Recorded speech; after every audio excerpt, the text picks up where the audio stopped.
Right. Okay. Welcome everyone to another interview. Today, I am very happy to announce we have the legendary Carl Johnson. Hey guys, you all right? How you doing, sir? Yeah, not too bad today, thank you. Good, Yeah, good. pretty good. Um, Yourself? yeah, not too bad. Got some home alone times for some hobby. Not working for once. Get on. Makes a bit of Thanks a for inviting change. me. I appreciate that. Hopefully we can have a nice chat. Yeah, definitely. Yeah, for once, because normally Excuse we're at each other and we actually hate each other off camera. So. me. I've personally been a massive fan of Carl for a very long time. Um, I try not to fanboy out and like fall to my knees and start bowing and shout out we're not worthy. Um, but I personally I sing your praises all the time, even before we were friends. And I mean that alone should say a lot. That's part of your many collections of art. Um, yeah, Yeah, I so we did for Sunthog. Yeah, Pretty cool. and I've always said, even before, I thought I didn't realize you were local. I've always said it's not Necromunda without some of your posters on terrain. So, why don't you tell Well, everybody a thank little you. bit? That's very kind. Why don't you tell everybody a little bit about yourself? Oh gosh, a little bit about me. Well, I got into the Warhammer hobby a little while back, primarily for 40k. When I was in art university when I met my missus, which gosh, would probably be around about 18 years ago now. Um, yeah, and we started kind of playing Age of Sigmar and 40k on and off, collecting bits and pieces up. Um, but it being quite a big time and financial commitment, we never really stuck, to be honest. We kept collecting and painting and doing bits and pieces, but we didn't keep at it wholesale. So it wasn't really until some of the smaller scale games and when GW started to bring out some of their like skirmish items that we really kind of got into it a bit more hardcore, you could say. So with the releases of things like Warcry and Warhammer Underworlds, seeing things like the Warhammer Quest box sets come back, um, and then obviously the titular Necromunda in N17 edition is when we really started to get back into collecting, to be honest. So that's probably my like Warhammer arc, if you like. And then it wasn't until like kind of COVID hit that I was like, oh, and I'm sure like a lot of us, to be honest, we're trapped indoors and we're just like, what should we do in that? And initially, my place of work wasn't open until Boris decided that garden centres should be included as vital institutions. So yeah, I thought, you know what, I'm gonna social media up. I'm gonna start doing artwork again. I'm gonna start doing Warhammer properly, and I'm gonna try and share it with the world and see if anyone gives a fuck. Excuse me. No? Um, Cool. so yeah, that's where the kind of my journey on social media began. Um, and I was just very lucky to meet some really cool characters in the community pretty quickly. Had some cheeky comments by Chris Hidden of Sump City Radio fame, literally when they were starting out as well, thinking about doing a podcast, which ended up us messaging each other. Um, yeah, and that's kind of really where our collaboration began there early on. And when I started making stuff for the community space, just by meeting other people that were like-minded, and yeah, it really kind of inspired me to want to create for the community. It was it's such a close knit and inspiring community with so many lovely creative people, so many lovely supportive people. Uh, I think I've met some of the nicest people that I've ever met, and I used to have a fairly large social circle when I was younger, but nowadays not so much. And yeah, I'm really thankful for a lot of the different people that I've met. To be honest, it's amazing. It's helped me so much. Before I continue to ramble, I don't know if that was fairly good in the direction you were hoping as an answer. If Oh, you wanted to, definitely, if there was definitely. any kind of thing you wanted me to No, elaborate on at all, or that's perfect. yeah, I go. mean, me personally, I love Some City Radio. Um, I've listened to each one of their podcasts, Yeah, you've and done a the fact fantastic job. It's super creative. this is it. I've got a couple of Necromunda podcasts that I really, really like. I mean, you've got one that is, really deep and lore, and there's a few that's quite rulesy.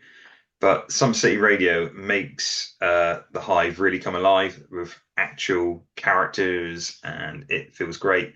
So I'm a massive fan of their stuff. And then obviously I love your art, and then the fact that you have done posters for Some City Radio to stick on my terrain, not everybody's terrain, just specifically for me.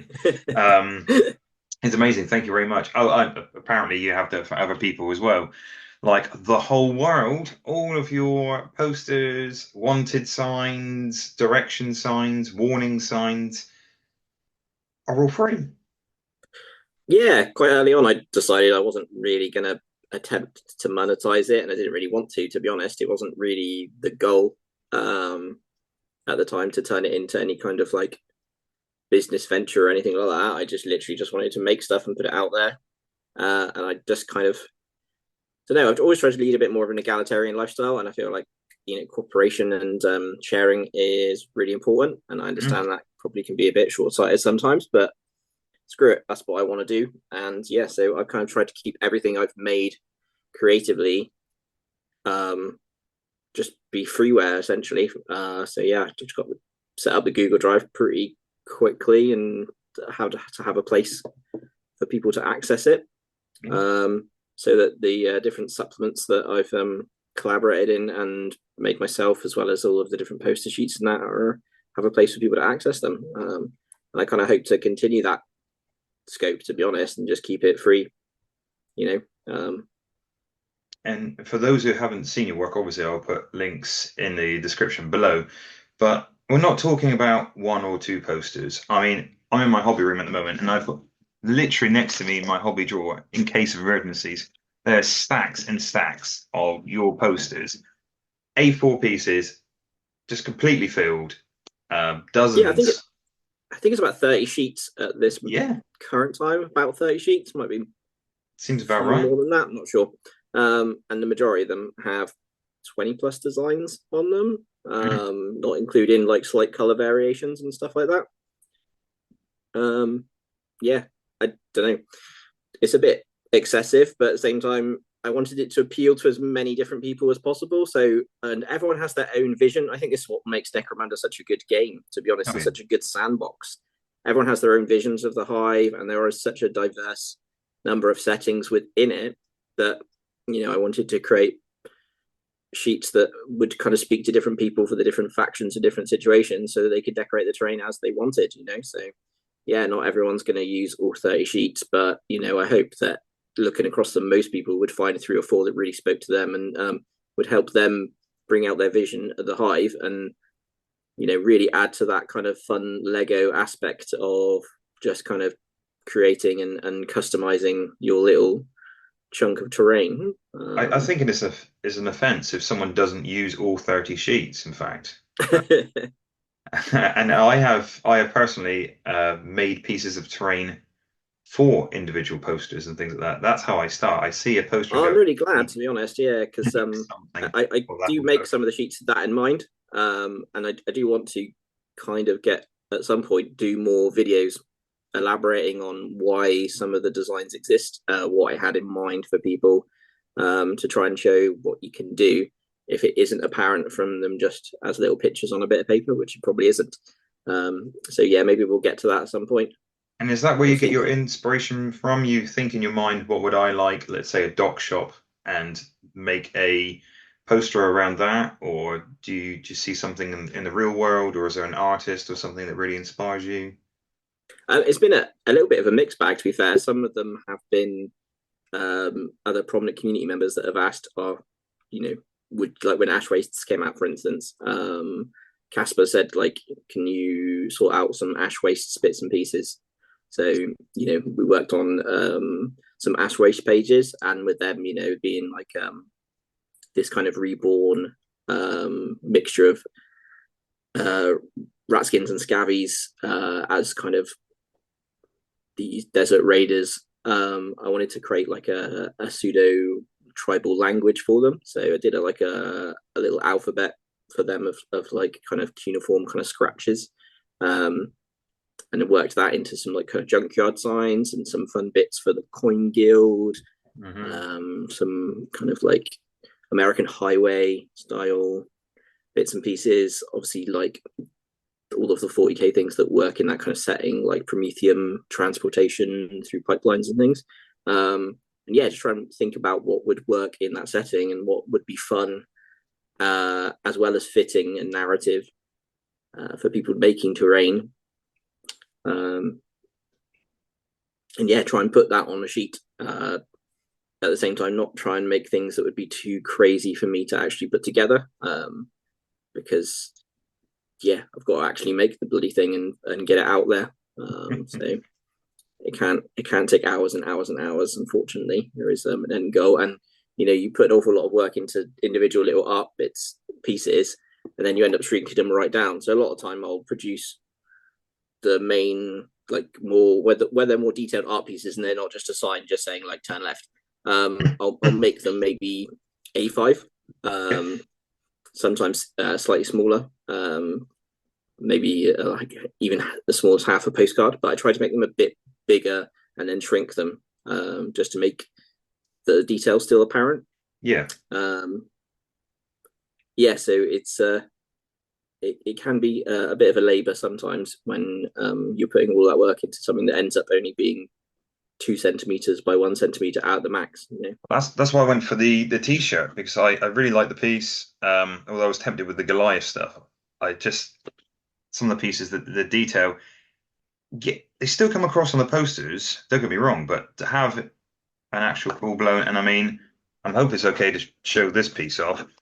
I don't know how well it's going to come up on camera, but that is a lovely piece of artwork, and that's actually one of my favorite pieces I've done, to be honest. And it's one of the earlier pieces I did. I really I like the use of the dip pen. I've had a lot of people very, very kindly say some of my dip pen artwork reminds them of John Blanche. And I was going to say, I have heard a few like, times that you may or may not be the love child of Blanche. I don't know how you take in that. university, I did political cartooning for a bit because I really liked doing social political work. That was kind of what I did at art university. So a part of that, like an offshoot, I looked at social political cartooning. So I started working with a dip pen with that. So that is actually where it kind of comes from, not so much as trying to copy John Blanche, but I'm quite happy to take that comparison, to be fair. I mean, they are completely individual pieces. Obviously, it's the style we're referring to. There's no piece of work that I've seen so far that I could say, is that Blanche? Because it's still individually you. It's Yeah, fantastic. his work is super expressive. I don't think mine's quite as expressive as his is. To be fair, I think I'm a little bit more deliberate, whereas yeah, he's really good at using a very set color palette, and a lot of different strokes and painterly ways of putting marks on the page. Whereas yeah, I still kind of draw out lots of little bits and pieces, and then go in with a big brush to shade and add expression to the piece. And your pieces, if you don't mind me saying, seem more living. The model or the character in the pictures seem to be part of the world, whereas Blanche seems to be, this is a capture a moment in time of that person in the place. Whereas, yeah, he definitely likes his characters, doesn't he? Yeah, for sure. yeah, No, I think you're really right there. But I really like world building. yeah, World building is really important to me. I've always enjoyed massive worlds full of detail and interest and intrigue. and I guess that's why 40k spoke to me, because GW has done such a good job of pulling different parts of other sci-fi and fantasy settings together to create a really rich tapestry of world building. Hmm. And over the years, they've really made that their own by Yes, building and iterating on it. Um, so yeah, for me, it's one of those things I like to do as a hobby as well. Is world build. So when I'm making artwork and that, the little corners of the page where you can put like some little mushrooms growing out of a corpse with a rat chewing on them. That's important to me, that's just like the heartwarming. main That is. character That's having heartwarming. their adventure in the center of the page is too. So yeah, I'm really glad that came across. Yeah, because I think you're the first person to say it like that. That's really cool. That's great. It really is. And it makes me want to up my game of my miniatures. So I'm actually making more fungus and things like that on the actual bases now. So to make it look more of a world because I do like the Zone Mortalis bases, but after a while it does seem a little bit uniform. But yeah, to make it more lived in, posters on a Yeah, base, obviously, but we have mushrooms seen look decent. a lot of the community do that kind of thing, and I do hope I've helped inspire some people to get more free and creative with how they produce their image of the hive, because I think I think you can just do what the hell you want realistically, but narratively, as GW has set up, that is definitely an aspect of it. We see it on the original board tiles; they put fields of glowing green mushrooms and things like that. So, and we know there were big domes, agri domes, full of farms that have been left to rot and overgrow, and then also uh, big biodomes housing specimens of alien fauna and things that again have just been left to escape and overgrow. So I think And that brings me the on to Underhive is something probably quite quite a nicely. diverse setting at this point of both rot and growth, and I think that's pretty cool and unique when it comes to like an urban setting to have such a vast degree of like new build and ancient build industrial material interweaved with a lot of like organic and weirdity. It's cool. Weirdly. Definitely an interesting setting to explore. Well, the fact that most people, when they think of Necromunda, they primarily think of the gangs first and things like that. But like you were saying, you really flesh out your art, and kind of like George Lucas, you're not just thinking about the characters, you're thinking about the background, the world, everything behind. So much so when you're talking about your flora and fauna, you've actually gone in quite deep with that as well, haven't you? As in, you've Yeah, put some yeah, real that was thought behind it. I saw a lot of people when N17 came out that they kind of lamented the old days of the original setting. And some of the things that I kept seeing repeated was the old like flora and fauna that were in that, however limited that was. And I missed out on the original Necromunda Reese at the time because yeah, as I said earlier, my kind of Warhammer journey started a bit later, and any I was exposed to Warhammer at a much younger age, but it was really sporadic. I kind of just knew it existed, still stared longingly into the window in the city centre, the painted miniatures that were well beyond my price point and probably skill to create, and that's about it. Um, but yeah, it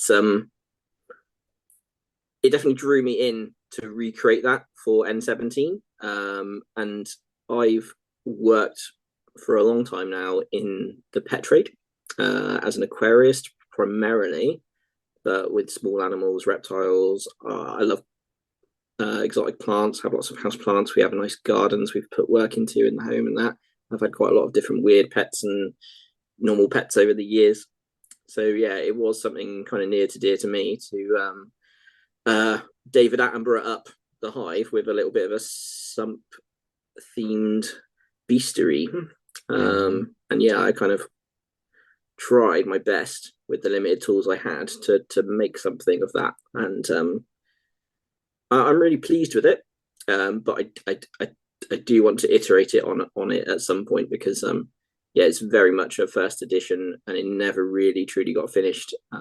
Mixed reasons, to be honest, because of that, which I won't touch on right now. But yeah, it's still cool, and I think it was still pretty well received in the community. And I hope that was what, like when I mentioned earlier, people were inspired to produce their own like kind of overgrown hives. I hope that early supplement that came out kind of helped some of the community see the underhive like that, I mean, it would be nice and to not just see as a a um, tongue-in-cheek kind of David yeah. Attenborough style BBC TV series of Necromunda.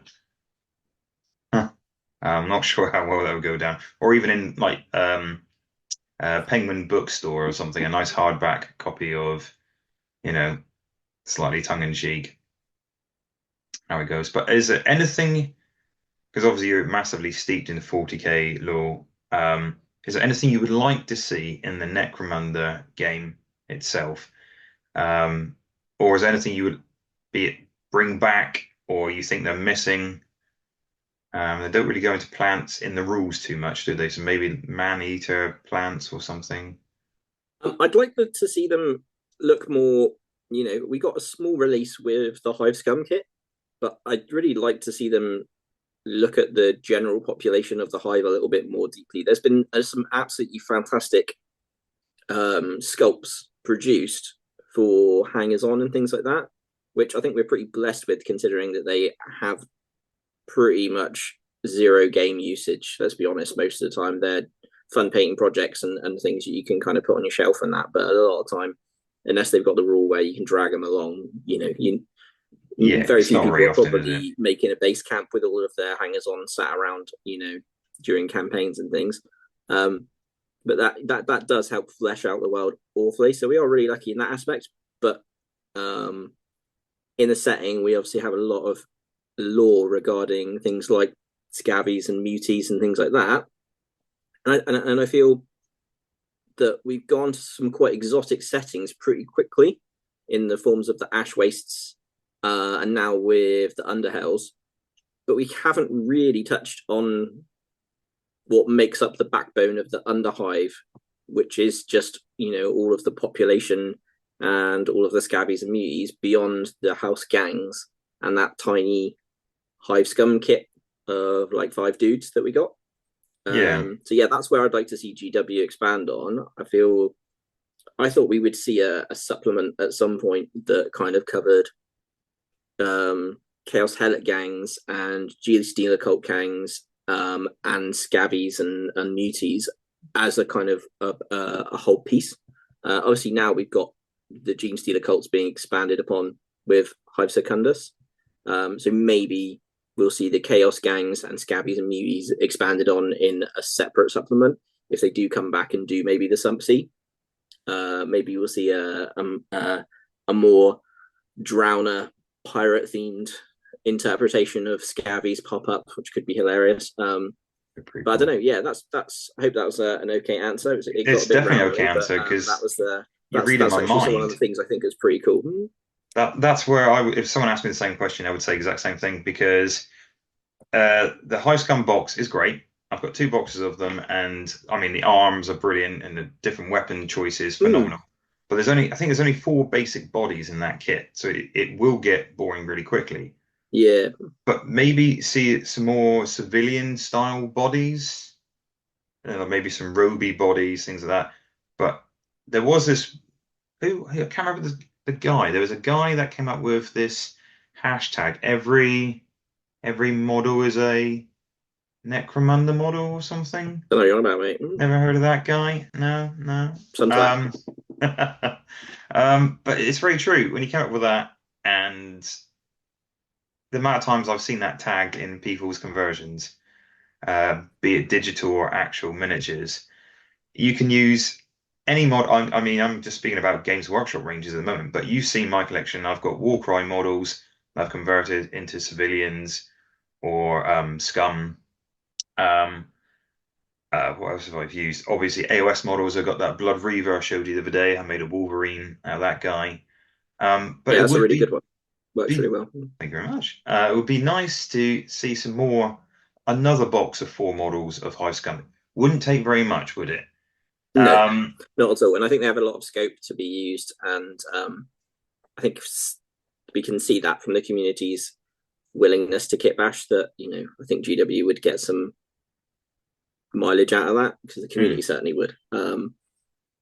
You know, you it doesn't take much for a new release to get absorbed into the Necromunda zeitgeist. You know, I've been making some Votan conversions recently, and I've seen a lot of other people following suit and doing similar. Uh, so yeah, it's definitely something that I think would benefit us always just more generic kind of bodies and things like that. Yeah. It'd be It great if they, you know, even just like when they bring out vehicle kits, if they had little optional sprues to turn the vehicle into, different house gangs or just a generic wouldn't set take of much, dudes would and it? things like that. It would, yeah, it wouldn't take a lot, but it's hard to know in it. You know, it's probably very expensive for GW to R&D and then produce all of these molds, and they don't share any individual sales for individual kits. It's hard to know what's done well for them and what's not. Um, but yeah, the bringing up the hashtag is actually it's one of the smaller things that I've done, but it's one of the things I'm actually most proud of, just because I see it quoted so much, so many places. It always makes me smile to see that, to be honest. And Definitely.